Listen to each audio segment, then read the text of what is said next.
बड़ी बड़ी हवेलियां नीचे चली जाती हैं, कितनी जनहानि हो जाती है, धनहानि जनहानि, ये सारी घटनाएं प्रघटनाएं होती हैं, लेकिन पृथ्वी माँ सब कुछ सह रही है। तो इतना नहीं कर सकते हो कि थोड़ा सा जगते समय प्रणाम कर लो? तो उस पृथ्वी माँ को ये लगेगा कि नहीं, ये हमें सम्मान देता है, चाहे बेटा हो, बेटी हो, बहू हो, सास, कोई भी हो। हम लोग भी ऐसा करते हैं कि पृथ्वी माँ को प्रणाम करते हैं। तो पृथ्वी माँ ये कहेगी कि नहीं, इसने शरीर की क्रियाओं को करने के पहले क्षमा मांगी। प्रणाम करने का मतलब है क्षमा मांगना। प्रणाम का मतलब क्या हुआ? क्षमा मांगना। ये करने में नुकसान नहीं है, फायदा है। अच्छा भाई, प्रयास करें कि ब्रह्म मुहूर्त में जगें। ब्रह्म मुहूर्त 3:30 बजे से प्रारंभ होता है और सूर्य की किरण न निकल पावे उसके पहले उठने का अभ्यास बनाओ। सूर्य की किरण न निकल पावे उसके पहले उठने का अभ्यास बनाओ। हाँ, विशेष परिस्थिति में आप रात्रि में कोई विशेष परिस्थिति आ गई, विलंब से सोए तो आप विलंब से जग रहे हैं, लेकिन ये नियम नहीं है। इसको नियम मत बनाना, क्योंकि अपवाद है। ये अपवाद है कि हम विलंब से सोए इसलिए विलंब से जग रहे हैं। लेकिन हम यही संकल्प ले लें, नियम बना लें कि विलंबई से सोएंगे और विलंबई से जगेंगे। नहीं नहीं नहीं, नियम नियम होता है, अपवाद अपवाद होता है। अपवाद नियम नहीं होता है और नियम अपवाद नहीं होता है। आज आश्चर्य होता है मुझे, अगर कोई 4 बजे जग जाए तो मोहल्ले के लोग कहते कोई बात है, जरूर कोई। अरे भैया, बात क्या है? 4 बजे जगने का, 5 बजे जगने का नियम है। बोलो भाई, क्या बात है? फालतू की सोच, कोई बात है। अच्छा, और आप 9 बजे अगर सो के उठ रहे हैं, यार जिंदगी तो इसी की मस्त है, ना चिंता ना फिक्र। देखो क्या गजब की जिंदगी बारे भगवान, इसके भाग्य को कितनी सराहना करें इसके भाग्य की। बोलो, दुर्भाग्य को भाग्य बता रहा है और भाग्य को दुर्भाग्य और दुर्भाग्य को भाग्य, ये विडंबना है। इसलिए मैं कहता हूं, आज जिंदगी के उत्तर यदि उत्तरकांड से तुम लेना चाहते हो तो हम ये बताना चाहते हैं कि विषम और विशेष परिस्थिति में आप विलंब से सोएं और विलंब से जगें, लेकिन नियम ना बनाएं कि हम विलंब से ही सोएंगे और विलंब से ही जगेंगे। आपको ब्रह्म मुहूर्त में कोशिश करनी चाहिए, 5 बजे तक जग जाओ, 5:30 बजे तक जग जाओ, है? लेकिन सूर्य भगवान जगाते हैं और उसमें भी अब आदमी ने पर्दे डाल दिए कि जरा सा भी वो हुआ तो पर्दा, कि डिस्टर्ब मत करो, डिस्टर्ब मत करो। पर्दा डालने का मतलब क्या है? बोलो भाई, हमको डिस्टर्ब मत करो। अरे राम राम राम राम, कितनी हल्की सोच और कितनी विडंबनास्पद सोच है मानव की।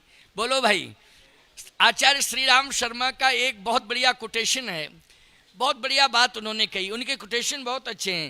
उन्होंने कहा, अपना अपना करो सुधार तभी मिटेगा भ्रष्टाचार, हम बदलेंगे युग बदलेगा, हम सुधरेंगे युग सुधरेगा। बहुत बढ़िया बात उन्होंने कही है।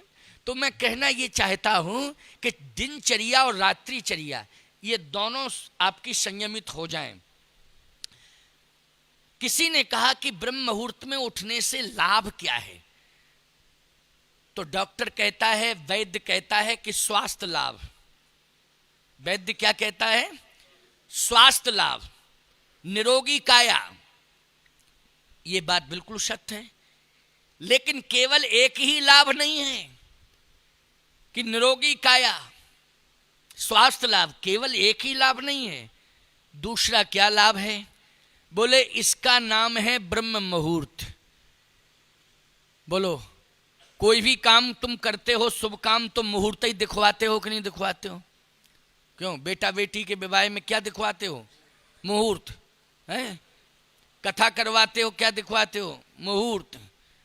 कहीं यात्रा प्रारंभ करते हो, किसी सफलता के लिए आप जा रहे हो, उसमें भी आप पूछते हो कि कोई अच्छा मुहूर्त बताओ जिसमें हम यात्रा प्रारंभ करें, हमारा काम सफल हो जाए, वो मुहूर्त बताओ। हमेशा मुहूर्त, मकान का निर्माण कराते हो तो भूमि पूजन का भी मुहूर्त, उद्घाटन का भी मुहूर्त है, सबका मुहूर्त। नामकरण संस्कार, पैदा हुआ जीव, नामकरण संस्कार, उसमें भी मुहूर्त। अन्नप्राशन संस्कार मुहूर्त, यज्ञोपवी संस्कार मुहूर्त, विवाह संस्कार मुहूर्त, सब में मुहूर्त ही मुहूर्त। क्यों भैया, है कि नहीं? अच्छा एक बात बताओ, ब्रह्म से मिलना चाहते हो कि नहीं? तो ब्रह्म से तभी मिल पाओगे जब मुहूर्त देखोगे उसका। तो ब्रह्म से मिलने वाला मुहूर्त है ब्रह्म मुहूर्त। बोलो है कि नहीं? बोलो, ब्रह्म को प्राप्त करने वाला कौन सा मुहूर्त है? ब्रह्म मुहूर्त। और किसी से पूछने की जरूरत नहीं है, हम बताए देते हैं कि 3:30 बजे से ब्रह्म वेला शुरू हो जाती है। ब्रह्म मुहूर्त 3:30 बजे से। अब 4 बजे जग जाओ, 4:30 बजे जग जाओ, 5 बजे जग जाओ, सूर्य की किरण नहीं निकलनी चाहिए, उसके पहले आप जाग जाइए। ब्रह्म मुहूर्त में जागना बहुत आवश्यक है। ब्रह्म से अगर कोई मिलना चाहता है तो उसे ब्रह्म मुहूर्त में जागना पड़ेगा। बड़े बड़े संत महात्माओं को ब्रह्मानुभूति कब हुई है? क्योंकि ब्रह्म मुहूर्त में जागते थे। अभी आप चित्रकूट जाएं तो वहाँ महात्मा बहुत रहते हैं। यहाँ रामेश्वरम में तो हमको पुजारी पंडे ज़्यादा दिखाई दिए, साधु संत तो कम दिखाई दिए, हमने जहाँ तक निरीक्षण किया है। क्योंकि हम तो सुबह प्रातः निकल जाते हैं, 4 किलोमीटर जाना, 3.5 जाना, 3.5 आना, 7 किलोमीटर लगभग मॉर्निंग वॉक करता हूँ मैं। तो सुबह निकलता हूँ तो ना जाते महात्मा दिखाई देता ना आते मिलता हमको, और हम ही जाते दिखाई देते, हम ही आते। समझ रहे? ये हमने अनुभव किया है। लगभग मुझे 6 दिन हो गया है जाते जाते यहाँ। 6 दिन, पहले दिन तो नहीं जा पाया था शायद मैं, क्योंकि आया ही था, तो 6 दिन तो कंप्लीट हो गए, आज भी गया। लेकिन पंडे पुजारी तो मिले, तिलक लगाए हैं और पूजा पाठ करने के लिए आ रहे जा रहे, दर्शन के लिए जा रहे। लेकिन महात्मा, ना तो सन्यासी परंपरा का महात्मा कोई दिखाई दिया, ना वैष्णव परंपरा का कोई महात्मा दिखाई दिया, ना रामानुजी परंपरा का कोई महात्मा दिखाई दिया। हाँ, पुजारी हर संप्रदाय के दिखाए। अभी रामानुजियों का मठ है, उसमें सुबह एक पुजारी पूजा कर रहा था, तो वो तो रामानुजी ही होगा, पुजारी है वो। लेकिन संत वेश हमको दिखाई कम दिया रामेश्वरम में। लेकिन चित्रकूट और अयोध्या आप जाएं, वृंदावन जाएं, हरिद्वार जाएं, नैमिष जाएं, हरिद्वार जाइए, नैमिष जाइए, वृंदावन जाइए, चित्रकूट जाइए, अयोध्या जाइए, बोलो भाई, आपको संत बहुत दिखाई देंगे। मैं कहना यह चाहता हूं कि आप चित्रकूट का अनुभव विशेष रूप से मैं बता रहा हूं। मेरे यहां मैंने कहा नहीं, 100 से अधिक तो संत रहते हैं और लगभग पूरी संख्या 200 की है, लेकिन 100 से अधिक महात्मा ही रहते हैं। 3:30 बजे राम राम की धुनी सुनाई देगी आपको, 3:30 बजे। और कमंडल की छनकार खनकार और वो सब स्नान, सारी बातें, मंदाकिनी चले जा रहे, कोई संत आ रहे हैं, परिक्रमा कर रहे हैं, ये सब आपको दिखाई देगा वहाँ। चित्रकूट का अनुभव बता रहा हूँ मैं आपको। क्यों?